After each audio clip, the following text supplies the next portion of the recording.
I don't have specific dates and times when they were cleared. I will say this, and to be clear, they are not suspects. They are victims. I cannot stress that enough. They have been through the ringer.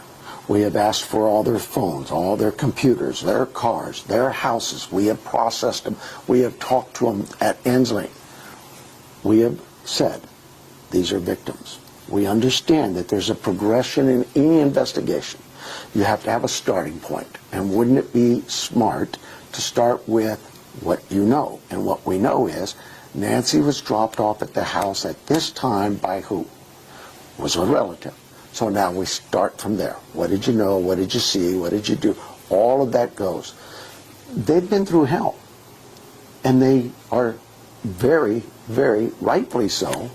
The final person confirmed to have seen Nancy Guthrie alive was the husband of her own daughter. This wasn't an acquaintance, nor was it a stranger who happened to find her. The last individual to verify Nancy Guthrie was home and presumably safe was a man who had been a part of her family dinners for almost 20 years.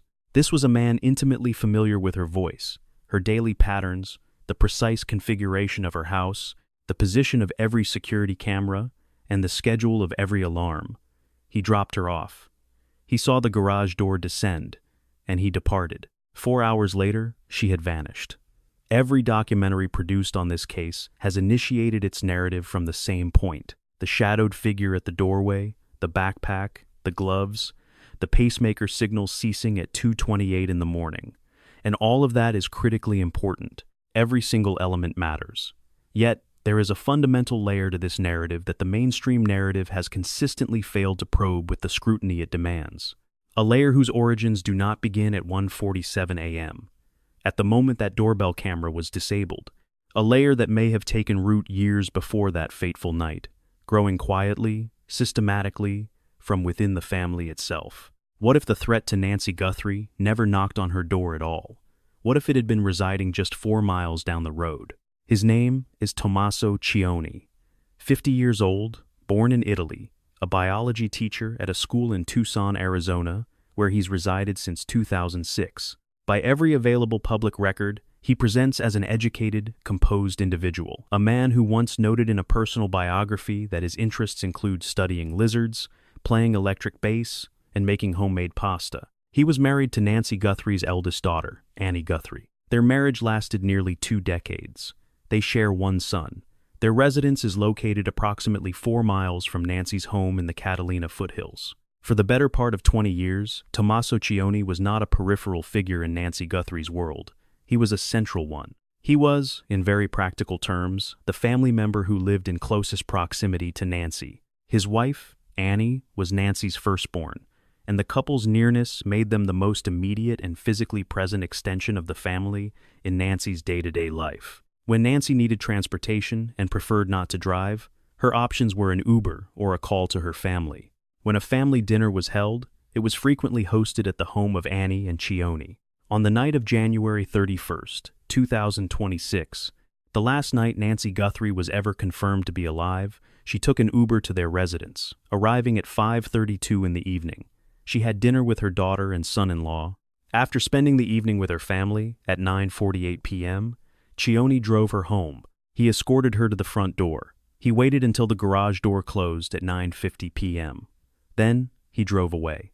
Before proceeding, it is crucial to establish a clear picture of Nancy Guthrie herself, because the full weight of this story can only be grasped when one understands the woman at its center. Nancy was 84 years old and physically vulnerable. She was dependent on daily medication and had severely limited mobility. As Sheriff Chris Nanos himself publicly confirmed, she was incapable of walking even 50 yards without aid.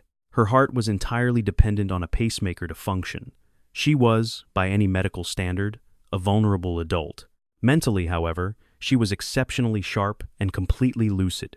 There was no cognitive decline of any sort, no dementia, no episodes of confusion, no diminished capacity that could be exploited to explain away an abnormal financial decision or an action that seemed out of character. She had resided alone in her Catalina foothills house for more than 50 years.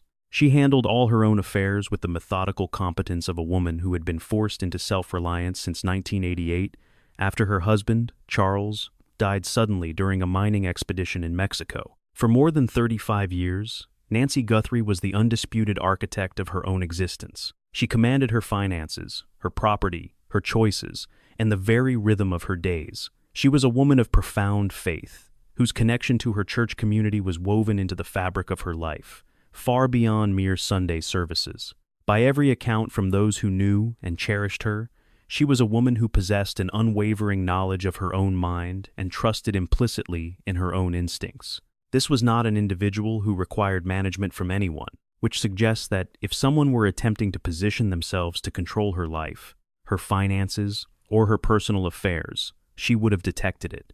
She possessed 35 years of experience directing her own household without external influence. She had an ingrained sense of what was normal.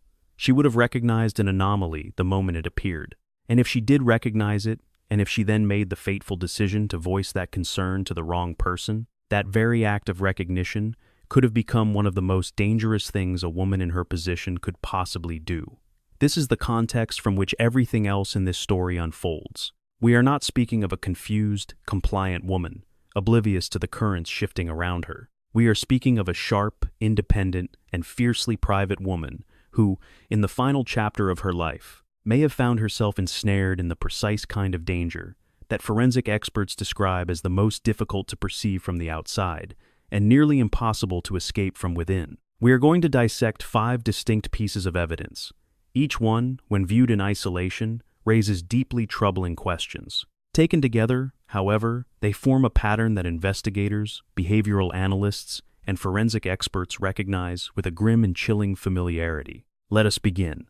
The financial abuse of the elderly is one of the most pervasive and systematically underreported crimes in the United States. The National Council on Aging calculates that this form of financial exploitation costs elderly Americans billions of dollars each and every year. And the overwhelming majority of these perpetrators are not strangers who materialize from the shadows. They are family members, adult children, sons-in-law, and daughters-in-law.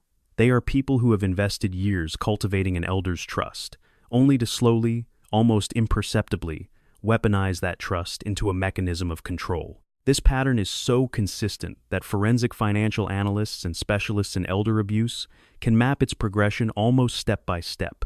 They have witnessed it hundreds of times, and in every case, it follows the same dark trajectory. It never originates with theft. That is the critical point to understand. It originates with access. The family member first positions themselves in the role of a helper. They offer to provide transportation for the elder to the bank. They provide assistance with a bill payment here, a transaction there. They begin accompanying the elder to financial appointments. This begins as a supportive presence, but it gradually evolves, with them becoming the one who does the talking, the one who poses the questions, the one who begins to accumulate knowledge of where the accounts are held and what they contain. The elderly person feels appreciative of the help. They are grateful. In a world where the loneliness of the elderly constitutes its own quiet epidemic, having a family member who is present, who shows up, who appears deeply invested in your well-being, that feels like love. And it is engineered to feel like love. That is the very mechanism of the deception. It is precisely why it is so effective. A reliance develops, and then slowly, with no clear moment of transition, what began as simple assistance morphs into something else entirely. Conversations turn to account access, to the topic of power of attorney. Questions about the will are carefully couched as practical planning, framed as an act of love, presented as a way to ensure that when the time comes, everything will be properly arranged. Then come questions about the property, questions about monthly income, and questions regarding what will become of the assets when the elder is no longer there to manage them herself. One forensic financial expert, who studies these cases for a living, described the progression in this way. The first stage is always access. They do not take the money right away. They normalize their deep involvement. They make themselves indispensable to the financial minutiae of the elderly person's daily life. They engineer a dependency that, from an external perspective, is indistinguishable from genuine care. By the time the elderly person grasps what is truly happening, if they ever fully do, the entire infrastructure of control has already been erected. The accounts are now accessible. The paperwork has been executed. The isolation from outside observers has already commenced. Now, let us apply that exact framework to what we know of Tommaso Cione's position in the life of Nancy Guthrie. He was not a distant relation who materialized only for Thanksgiving. He was embedded. His home was just 4 miles away. His wife was the daughter who resided closest to Nancy, representing the most physically present branch of the family tree. He was the one who drove Nancy to and from family functions. He was inside her home on a regular basis. By the simple geometry of his marriage to Annie, he was positioned directly at the intersection of Nancy and the decisions that governed her daily life. Let us consider what that means in purely practical terms. When financial decisions were on the table, when bills demanded payment, when accounts required oversight, whenever official matters required a signature, Sion was the family member almost certain to be physically there for the occasion. This wasn't due to any overtly sinister design, but rather a simple accident of geography. He resided just 4 miles from her home at a time when Savannah was living in New York, and Cameron was likewise not based in the area. In the architecture of elder financial abuse, proximity is the cornerstone, and proximity was something Sion possessed in great measure. Nancy had resources. She owned the home she had occupied for half a century. She had a steady income. It was a financial sovereignty she had cultivated since her husband Charles passed away in 1988, marking over 35 years of managing her own life, free from anyone else's influence or control. She had constructed that autonomy through decades of meticulous, private stewardship over her own affairs. This was not a woman who would casually surrender control of her finances to anyone, a fact that makes the entire situation so deeply unsettling. In the grim calculus of elder financial abuse, a victim who is profoundly resistant, one who is sharp, autonomous, and fiercely protective of her independence, does not serve as a deterrent to a predator. Paradoxically, she becomes a more prized asset. Her independence implies there is more to exploit, and her resistance itself becomes the critical fulcrum that a predator uses to escalate their campaign. Now, let us examine what forensic investigators consistently pinpoint as the tipping point in these kinds of cases. The precise moment when quiet manipulation metastasizes into something far more perilous. The catalyst is almost invariably one of two events. Either the elderly individual begins to draw a firm line and refuse compliance, or they threaten to expose what is happening to someone outside the immediate sphere of control. Nancy Guthrie was incisive. She possessed a complete command of her financial world, and she had 3 children, one of whom is a national television personality with an audience in the millions, formidable connections in media and law enforcement, and both the will and the capacity to mount a powerful defense of her mother. If Nancy had started to suspect that someone in her orbit was maneuvering to seize control of her assets, and if she had then chosen to voice that suspicion to Savannah, what chain of events would have been set in motion in the subsequent days and weeks? This question is not hypothetical. Within the framework of elder financial exploitation, it is the very question that separates a situation that is quietly contained from one that escalates into something authorities can no longer dismiss. We are not presenting this scenario as a statement of fact. We are posing the question of whether this pattern aligns with the known realities of Sion's position, his level of access, and the events leading up to Nancy's disappearance. And the unnerving answer is that the pattern fits with a chilling precision that warrants a thorough and sustained investigation. But financial dominion over an elderly person is not a fortress that can be built or held in a vacuum. It demands a second, crucial condition, one that enables the first and renders the escalating danger to the victim nearly imperceptible to the outside world. That condition is isolation. Consider for a moment the people in your own life who would sense that something was wrong. For most of you watching, that safety net is extensive. Friends, colleagues, neighbors, individuals who would notice your absence, who would check in if you suddenly went silent, who would raise alarms if your behavior seemed amiss. These are people existing completely outside your family, who could independently recognize if the person they knew had begun to fundamentally change. Now, picture what that web of connections looks like for an 84-year-old woman living by herself, out in the solitude of the Tucson desert. For Nancy Guthrie, the individuals forming that outer circle were present, but their numbers were finite. Her church, a small group of trusted friends, the neighbors she'd known for decades in the Catalina foothills. These were people who cared for her, who were familiar with her character, but whose understanding of her daily existence was, in most cases, filtered through what the family chose to share, because Nancy's children were scattered across the nation. Savannah was in New York. Cameron was not a local presence in Tucson. The tangible, day-to-day reality of Nancy's life was not something her wider social circle could witness firsthand. Their knowledge was limited to what they were told, either by others or by Nancy herself. The second phase of abuse against the elderly, whether financial or physical, almost always follows the same blueprint. It is isolation. Forensic experts term it the systematic pruning of the victim's external contacts. It never unfolds in a single, dramatic act.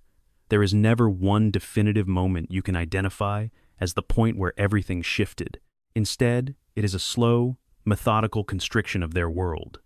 The elderly person begins to see friends less frequently. Relatives outside the inner circle get fewer and less detailed updates on their actual day-to-day well-being. The abuser gradually becomes the sole narrator of the victim's reality. They become the filter between the victim and anyone who might look closely enough to see that something is profoundly wrong. And, critically, the victim is often the very last person to realize this constriction is deliberate, because each small withdrawal, viewed on its own, seems perfectly plausible. A canceled lunch engagement, a phone call cut unexpectedly short, a manufactured reason why a particular friend shouldn't visit just now. Individually, the events were unremarkable, easily dismissed. It is only when pieced together, often far too late, that the chilling design emerges. In the weeks and months that preceded Nancy Guthrie's vanishing, how present was she in the lives of those beyond her immediate family? Who was privy to the realities of her daily life? And perhaps, more critically, who was being kept in the dark? Savannah Guthrie was in New York, a fixture anchoring the Today Show. Her brother, Cameron, was not based in Tucson. The family member with the most consistent physical proximity to Nancy, the one woven into the fabric of her day-to-day existence, was Annie. And the individual managing that household, escorting Nancy to dinners, driving her home, the man embedded in the very architecture of her routine, was Tommaso Cion. The issue here is not a judgment of character, of whether Cion is a good man or a bad one. The issue is one of structure. Who held dominion over the flow of information that surrounded Nancy Guthrie? Who, by the sheer virtue of proximity and position, decided what Savannah and Cameron were permitted to know about the true state of their mother's life from one week to the next? Who was positioned, more than anyone else, to serve as the filter?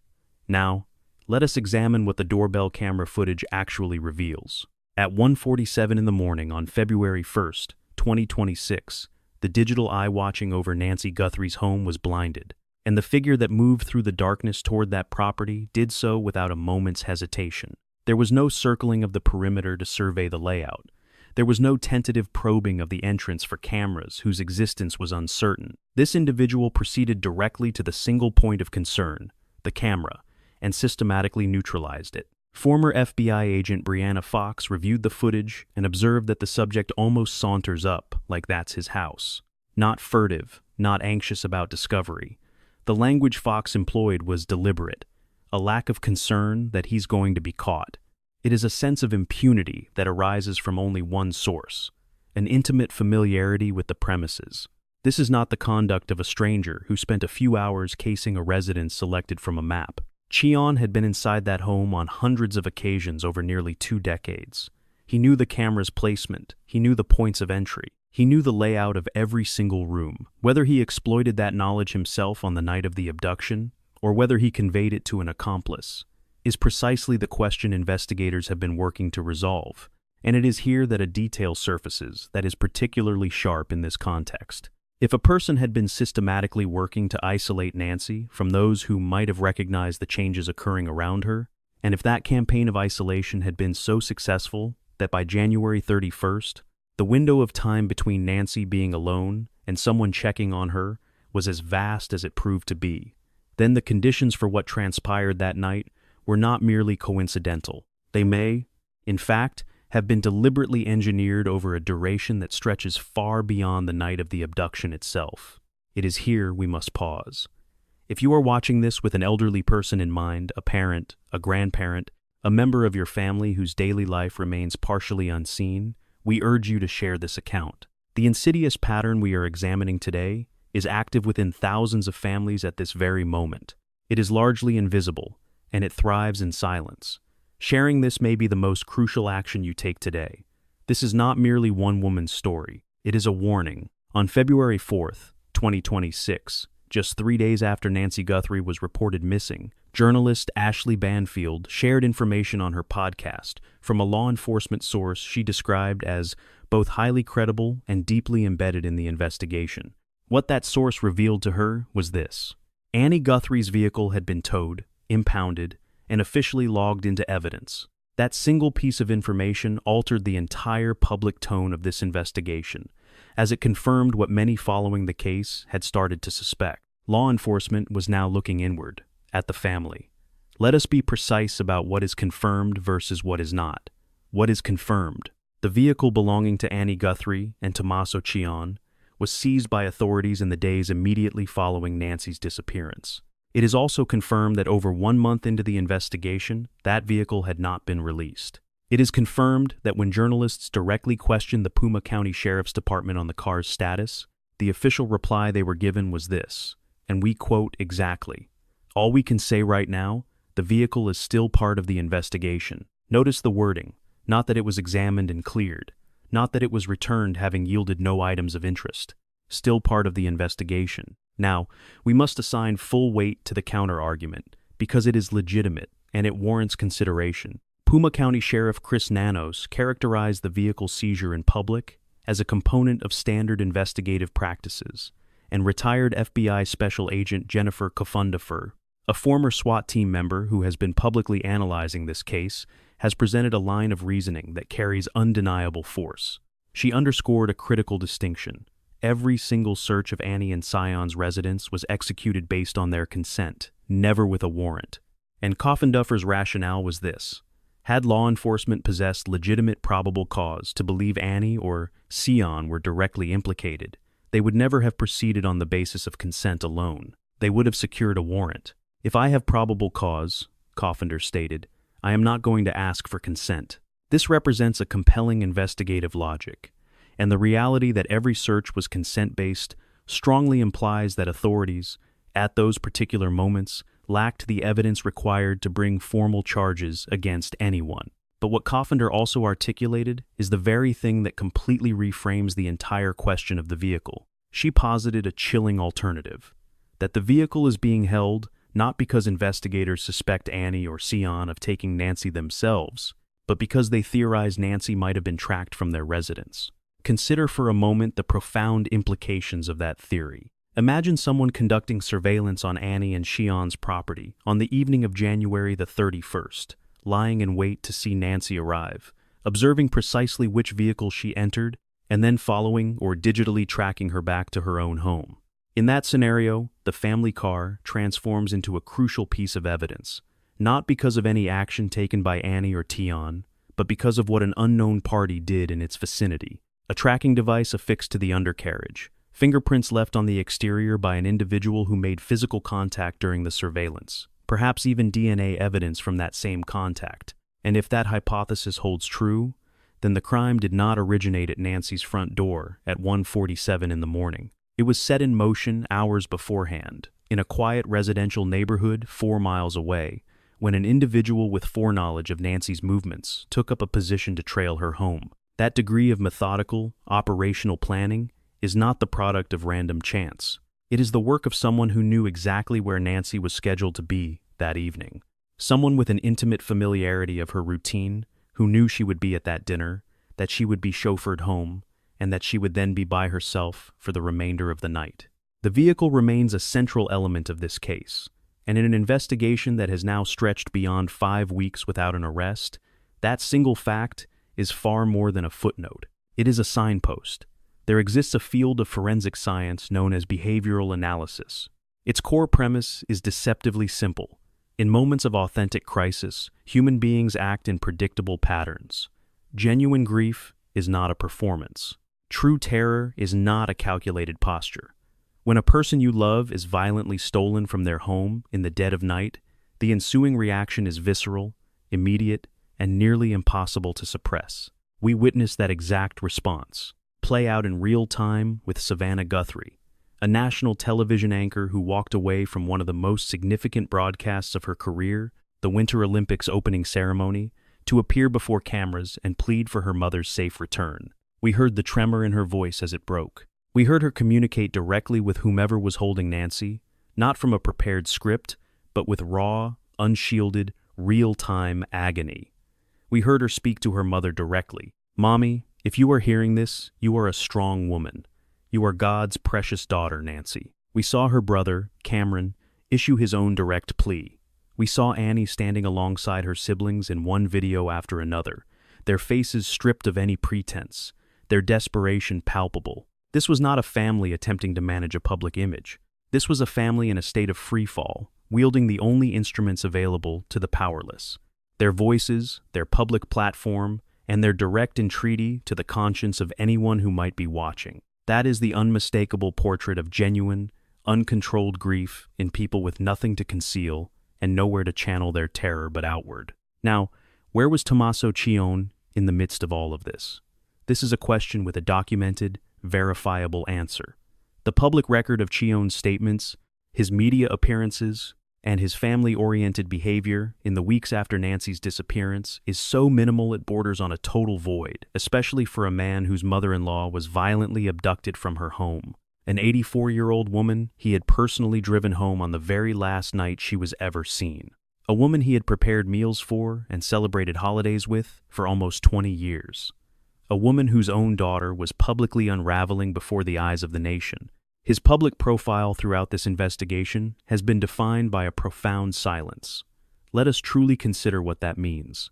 Savannah Guthrie was posting video after video to her Instagram account, which has 1.6 million followers, speaking directly to her mother's abductor. "We received your message and we understand," she declared in one appeal, her voice strained with a tightly controlled desperation. "We beg you now to return our mother to us so that we can celebrate with her," she implored whoever was listening. "This is very valuable to us, and we will pay." These are not the polished words of a media professional managing a crisis. These are the unfiltered words of a daughter who is ready to say anything, concede anything, and promise anything just to have her mother back alive. Where was the man who drove Nancy home? Model. But what of the son-in-law of 20 years? The man who was the last person confirmed to have had any human contact with her before her world imploded. In the ensuing chaos, where was his voice? While silence itself is not an admission of guilt, its context can be deafening. It is, of course, common for family members to be instructed by legal counsel to restrict their public comments during a live investigation. And some individuals, by their very nature, process catastrophic grief in seclusion, constitutionally unable to face the glare of television cameras. These are valid, legitimate points that must be acknowledged. However, forensic behavioral analysis never examines silence in a vacuum. Instead, it scrutinizes the pattern of behavior that surrounds that silence. And in the case of Cione's silence, a series of documented facts began to accumulate facts that investigators would be negligent to overlook. On the 7th day of the investigation, February 7th, 2026, law enforcement executed a search warrant at the residence of Annie and Cione. Deputies arrived and were present for approximately 2.5 hours. The intermittent glare of camera flashes could be seen through the windows as investigators meticulously documented areas inside the property. A former special agent with both the CIA and FBI, who was providing public analysis on the case, observed officers transporting evidence processing tools in a white case and confirmed that a brown paper bag, carried by a deputy, was being utilized for evidence collection. The search, it was reported, was conducted with full consent. Authorities have never disclosed what, if anything, was recovered from the home. But the simple, documented reality is this. A search was carried out at the home of the last person to see Nancy alive on just the 7th day of the investigation. This is a critical data point that behavioral analysts would inevitably incorporate into any evaluation of Cione's public posture in the subsequent weeks. And that posture remained one of profound silence. In cases that involve harm to an elderly victim, where a family member is later implicated, whether as the direct aggressor or as an individual who supplied information that enabled another person to commit the act, forensic psychologists have identified a consistent behavioral signature in the aftermath. They have a name for it: strategic grief. It manifests as concern, but it is a concern managed from a carefully calculated distance. The individual maintains just enough of a superficial presence to deflect immediate suspicion. An appearance at one event, a carefully worded statement for another. Their presence at family gatherings can later be referenced as proof of normal family function, all while meticulously controlling every word to ensure no useful information inadvertently reaches investigators. Strategic grief is engineered to be just visible enough to divert attention, yet it is controlled enough to conceal what truly matters: the behavioral chasm between Sion's documented public reticence and his wife's family's anguished, nationally televised, and profoundly personal desperation is not a matter of theory. It is an observable, documented fact, one that anyone following this case can verify. Whether this contrast points to guilt, a calculated legal strategy, a matter of personal temperament, or some other explanation that remains hidden from public view, that determination rests with investigators and, ultimately, with a court of law. But one thing is not in dispute, and it is a point that must be emphasized. A man with nothing to conceal and every reason to be terrified for his elderly mother-in-law's life does not retreat into silence in the weeks following her abduction. He becomes a relentless voice. He stands before every press conference. He issues his own desperate appeals. He is a constant, physical presence at his wife's side during every public appearance, because no force on earth could keep a truly innocent and genuinely horrified person from seizing every possible opportunity to aid in her recovery. This is the profile of innocence in crisis.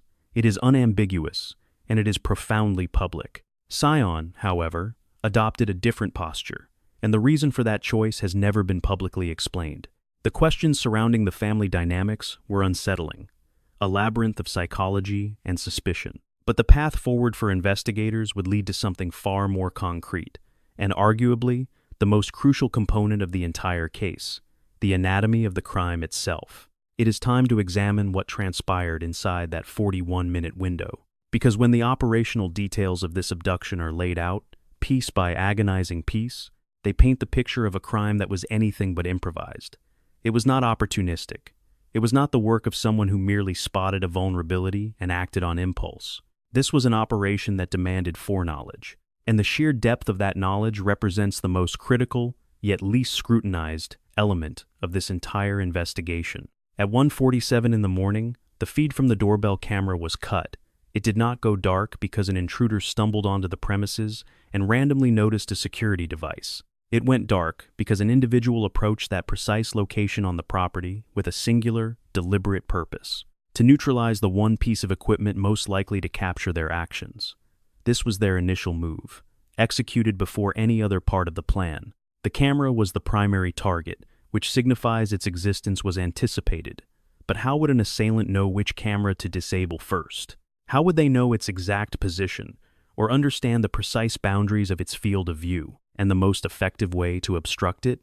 You would already know, because you have occupied that very spot before. You have seen it in the stark light of day, perhaps during a family gathering, or on an otherwise unremarkable Tuesday evening, when the intelligence you were quietly gathering held no visible meaning to anyone else. Former FBI agent Brianna Fox, after analyzing that surveillance footage, characterized the individual's approach as an almost casual saunter, as if he were walking up to his own house. There was no urgency, no hesitation at the edge of the property. It was the movement of a person operating within a space they had already mentally mapped 100 times over. This was not the act of a criminal scouting a location for the first time under the cover of darkness. This was the execution of a plan in a familiar environment, and then, precisely 41 minutes later, Nancy's pacemaker lost its Bluetooth signal to its monitoring application. 41 minutes. This is a number that warrants far more scrutiny than it has received. Law enforcement experts and forensic investigators who analyze home invasions consistently report that even highly organized criminal teams aim to be clear of a residence in less than 10 minutes. The entire professional logic of a home invasion is constructed around the principle of minimizing time inside. Each additional minute spent within a property exponentially increases the risk of being discovered, of being heard, seen, or interrupted. Every passing second is a variable beyond your absolute control. Professionals get in fast, and they get out faster. The individual inside Nancy Guthrie's home that night was clearly not operating under any such pressure. They remained for 41 minutes, more than 4 times the professional benchmark, inside the residence of an 84-year-old woman. They were not rushed. They were methodical. By every behavioral measure, they were utterly at ease with the amount of time they were taking. That is not the signature of urgency. That is the signature of confidence. The very specific, unshakable confidence of someone who already knew with total certainty that no one was on their way.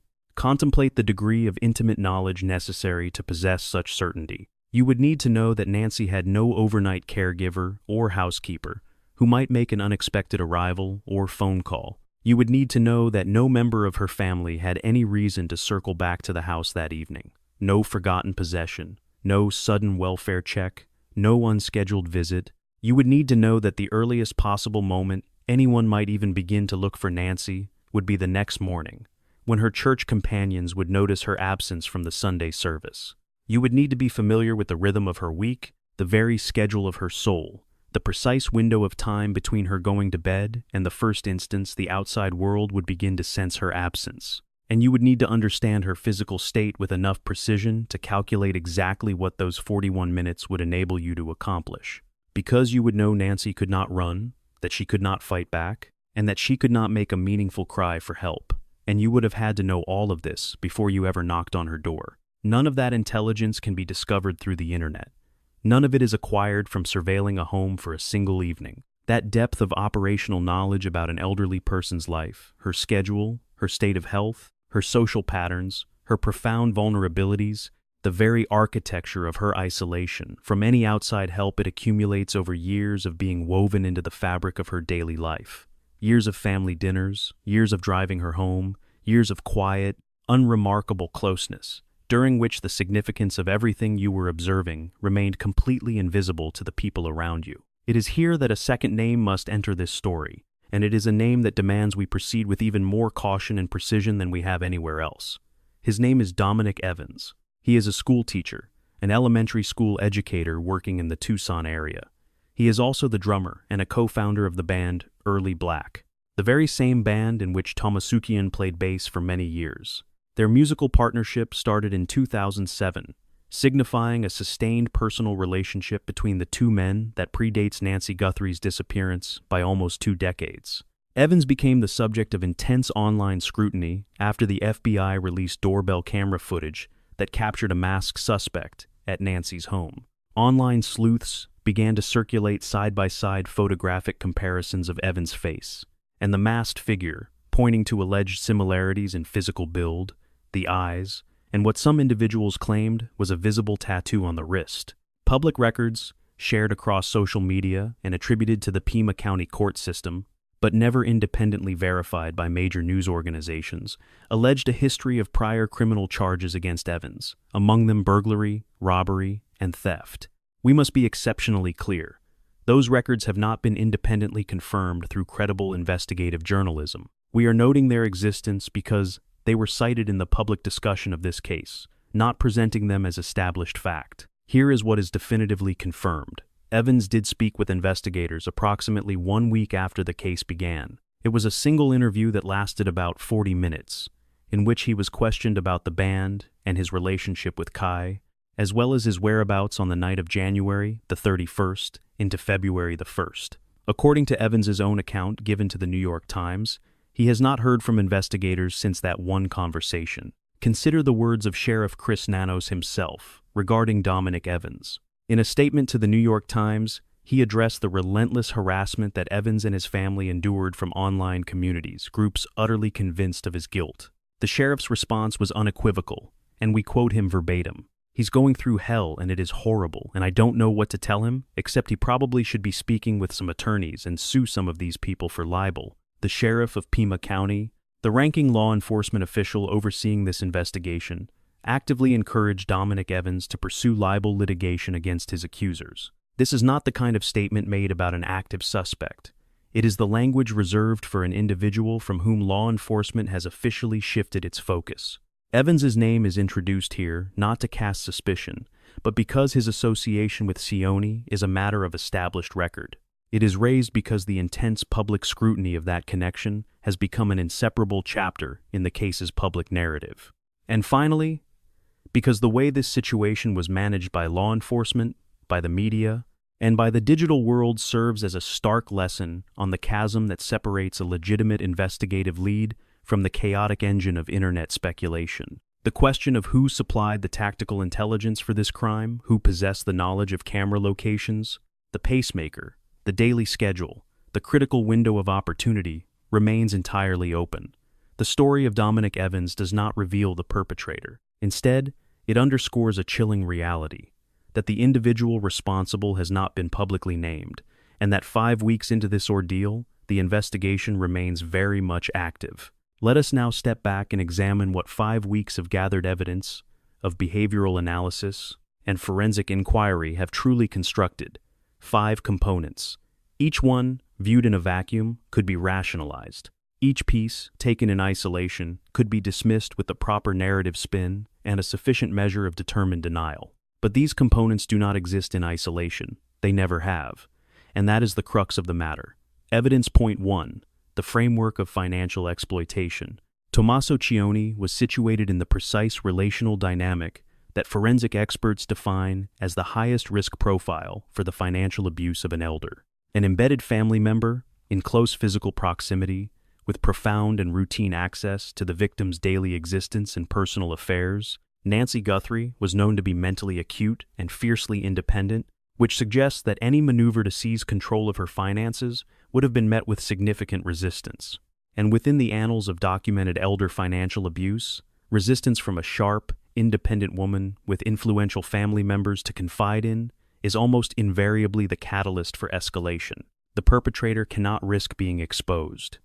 When the possibility of discovery becomes imminent, the entire calculus of the crime shifts a dynamic that investigators on this case understand intimately. Evidence point 2. The pattern of isolation. The subsequent stage in this type of exploitation invariably involves the systematic severing of the victim's connections to the outside world.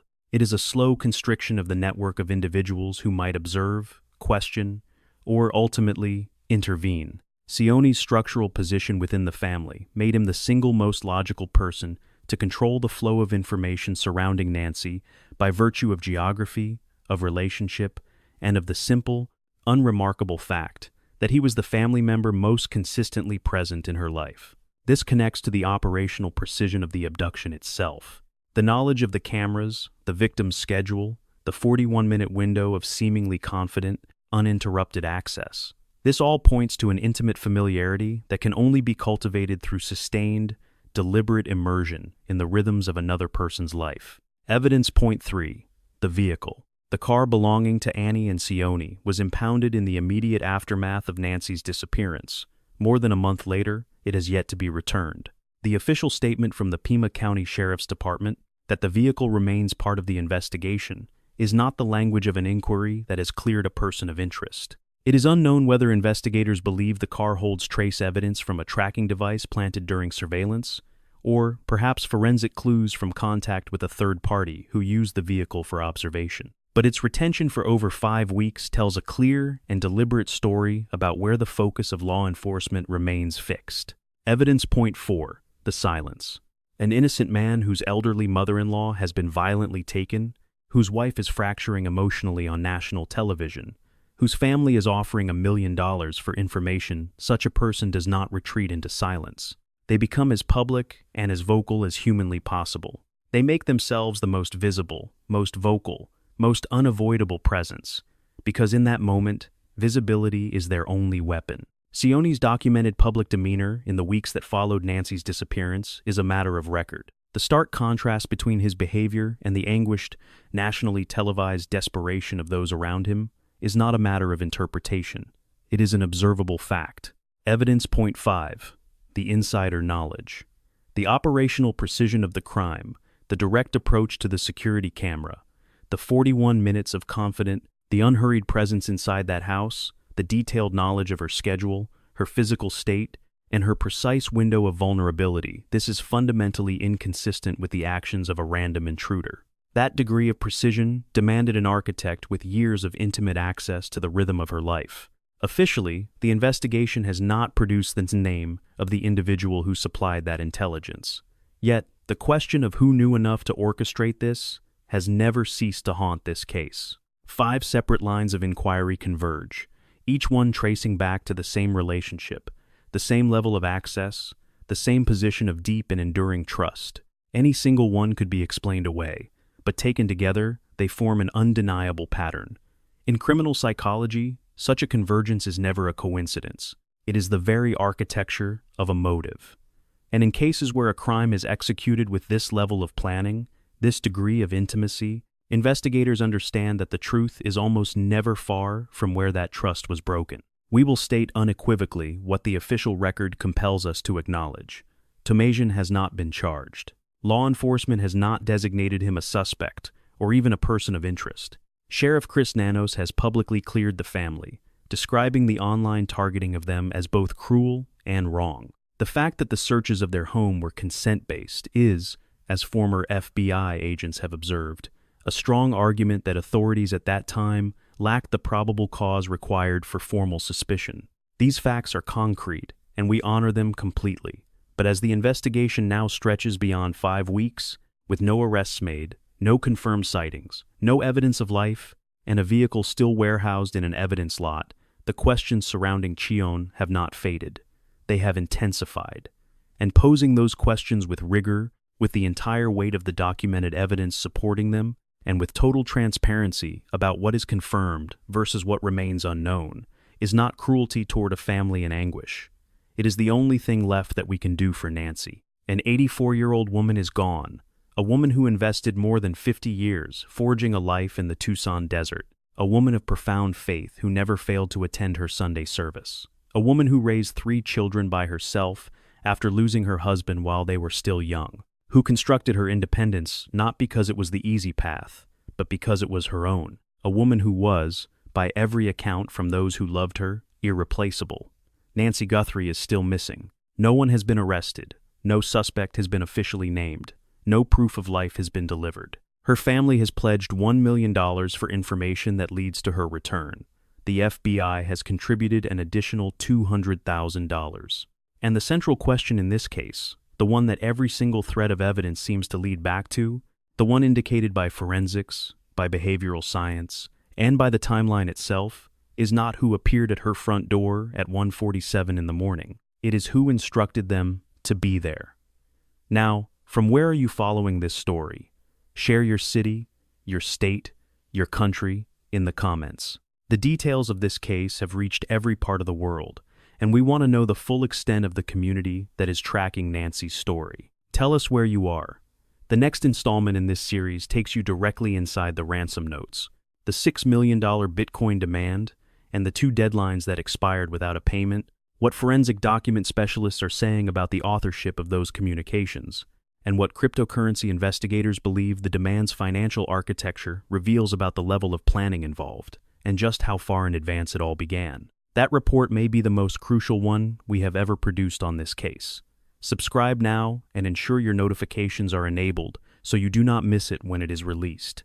And to everyone in this community, to every last one of you who has followed each video in this investigation, who has helped spread this story, who has offered thoughtful analysis and genuine investigative questions, this platform is possible only because of you. You are the reason we commit to this work at the standard we set for ourselves. If you wish to go deeper on cases such as this one, with exclusive early access to new inquiries, with extended analysis that is never released on the main platform, and with a direct hand in shaping the content we create, our membership program is open. Join the community that is helping us sustain this work and keep the pressure on the cases that must remain in the public conscious. The link is available in the description, and every membership directly funds the investigative journalism you are watching now. Nancy Guthrie deserves answers. Her family deserves answers. And until those answers are delivered, this story will not go quiet, and neither will we.